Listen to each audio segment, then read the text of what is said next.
organized this morning, presenting the nuclear waste report, which Rebecca Harms has already spoken of. And I would like to emphasize some figures from this nuclear waste report.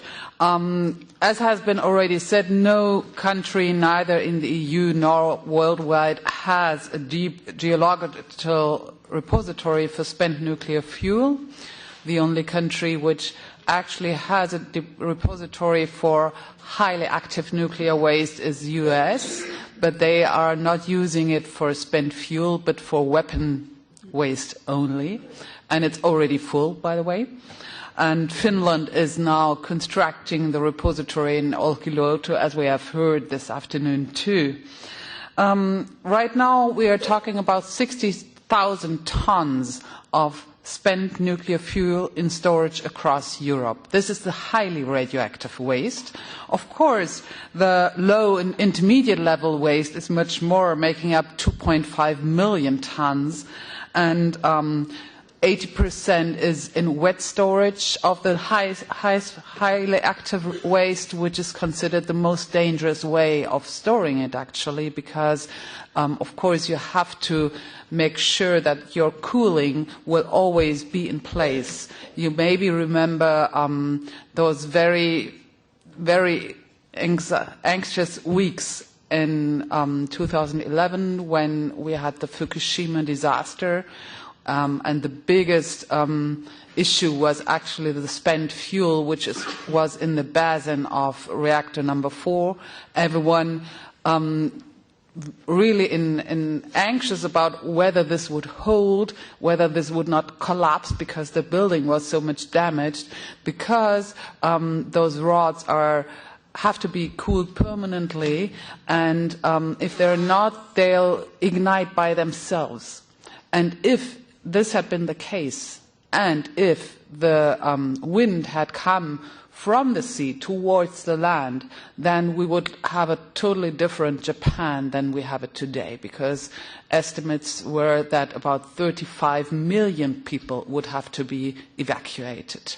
So the Fukushima accident was actually one where we were very, very lucky, and it was not because of the reactors itself, but of the spent fuel. So we really should be much more anxious about this spent fuel being stored in Europe in these wet storage basins, which are often not protected towards, for example, airplane crashing, terrorist attacks, whatever, you name it. We had this case in France of the drones which were seen over the nuclear plants, and nearly all spent fuel is stored near the nuclear plants in Germany as well as in France.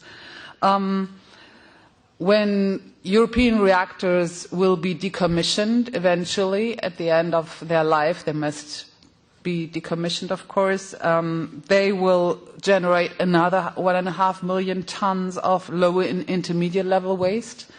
So over the lifetime, we have a total of 6.6 million cubic meters of nuclear waste. That's a lot of coffee cups, actually. I can't really follow this calculation that the EDF official has made, because if you envisage a football field and then 1,000 meters high, that's 6.6 million cubic meters. So you can stack 3 times the Eiffel Tower on this football field in order to bring all this waste on the floor. And most of the waste will be generated in France, of course, because of their strong dependency on nuclear. But also the UK will be present with 20%, Germany with 8%. And of course, we have nuclear waste from uranium mining, also in Germany, because we have the Erzgebirge, where the German Democratic Republic, Eastern Germany, got its fuel. And throughout Europe, as we have heard, the polluter pays principle is not adhered. And at the end of the day, the taxpayer will have to come up for the missing cost. But to say it very clearly, it was governments who decided to enter the nuclear age. So I think it's fair to divide the cost between the companies and the taxpayers. I don't know what it's like in France. I only know of the situation in Germany, where the German power companies, they did not want to enter the nuclear age. They said, leave us our fossil fuel thermal plants, we can handle these, we don't want to enter a high-risk technology. But in the 50s, everyone was so enthusiastic about nuclear that the government say, we want you to build these plants. We will help you build these plants. We will pay for, well, there is no insurance, obviously, but we will take up liability for any accidents. We will help you with research. We will help you with decommissioning, but just build them, just build them. So it was a political decision to enter the nuclear age. It was not companies' will pushing the governments, but it was a political decision. So I think it's okay to divide the cost between companies and taxpayers, because at the end of the day, if you say the companies have to pay for it, who will pay for it? The customers of the companies. Who else? It will not be the shareholders. So it'll be the electricity consumers who will pay for decommissioning and waste. That's clear.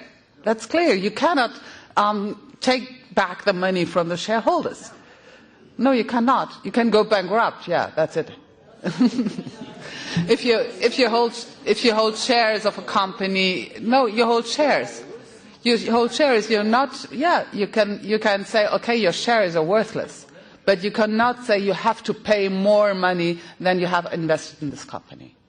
That's the problem, basically, because they gave out the gains already, and the gains have been spent on all sorts of things. You cannot take back that money, at least after German law, you cannot.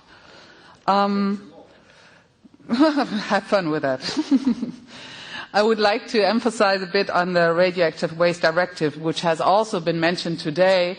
And I found it very interesting that we now have infringement procedures running, because even those very limited liabilities which nuclear countries have to provide according to this directive have not been met completely. And the most advanced countries will start operation in, as we have heard, probably the 2030s. In Germany, we plan to have selected a new site in 2030, which I'm not sure whether this will happen. But I would like to give some more information about the situation in Germany, because it has not been mentioned a lot today, as far as I know. We had this very weird process of selecting Gorleben as the deep geological depository site, which was mainly due to its closeness to the German border. So it was a remote region, there were not many people living there, and it was just a region where the government expected the least resistance. Well, they didn't count on Rebecca Harms. That was their mistake, basically.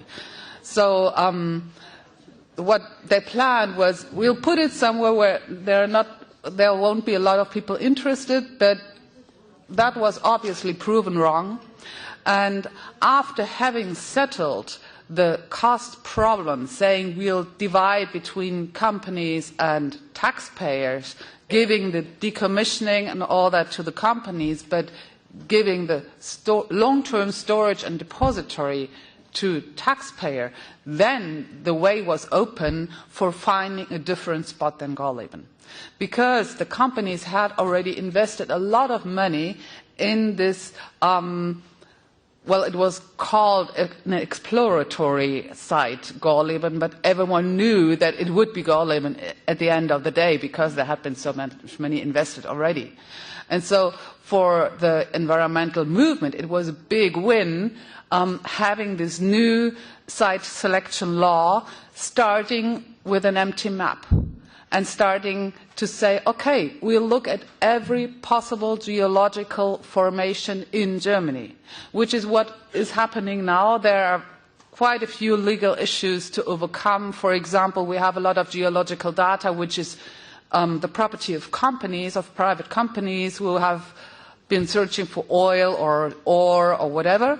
So we have to make these companies give the data to the state, basically, because the state has to have a look at everything in order to find out which geological sites would be best suitable. Also, we have this citizen process where citizens are invited to take part in the debate, and I find it very interesting that probably there will be a selection by, what do you call los? A random selection. So you won't have only the usual suspects saying, well, I want to take part because I want to make sure it's not going to be my region, but to have a random selection of people being shown, okay, these are the scientific facts, these are the geological sites, these are the advantages, disadvantages, and so this is the way we want to step forward. There are still a lot of legal liabilities. It will take a very, very long time, but I think it's better than just choosing a remote region and saying, we'll put it there, as has been done in Gorleb and as has been done in Bure.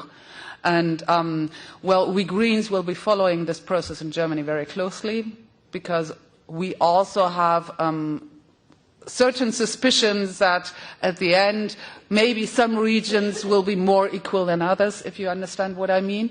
And there are also some state governors saying, well, whatever happens, we will never find a place in my region. Especially Bavaria is being very vocal on that, although they have produced quite a bit of nuclear waste which has been produced in Germany. But we will see, because it's a legacy which we cannot refuse. There is no alternative to taking care of this problem.